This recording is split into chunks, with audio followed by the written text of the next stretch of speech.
ভাই লোক, আমার বাবার শখের সবজি ক্ষেত জলে ডুবে একেবারে মায়ের ভোগে চলে যাওয়ার পর বাবা পুরো ডিপ্রেশনে চলে গেছে। ডিপ্রেশনে যাওয়ার পরে বাবা আবার শুরু করেছে মাছ চাষ। এখান থেকে মাটি কেটে জমিতে মাটি তোলা হয়েছিল, সেই জমিতে এবার জল জমে মাছ চাষ করা হয়েছে।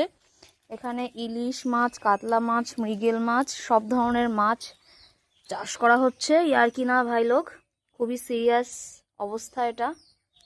ওই যে দেখতে পাচ্ছ, জুম করলে খুব ভালো বুঝতে পারবে। ধুমতানা ধুমতানা মিউজিক দরকার এখানে। পুরো মাছে ভর্তি হয়ে গেছে জায়গা।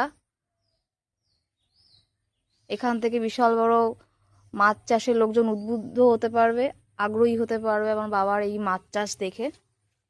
ঠিক আছে, তো মাছের খাবার ওরা নিজেরাই সংগ্রহ করে নিচ্ছে, যেহেতু এখানে প্রচুর পরিমাণে শাক জন্মেছে। এবং ইলিশ মাছও এখানে চাষের ব্যবস্থা করেছে আমার বাবা। ঠিক আছে, তো কি আর করা যাবে, বেচারা ডিপ্রেশনে চলে গিয়ে যা করবে এখন তাই তো মেনে নিতে হবে।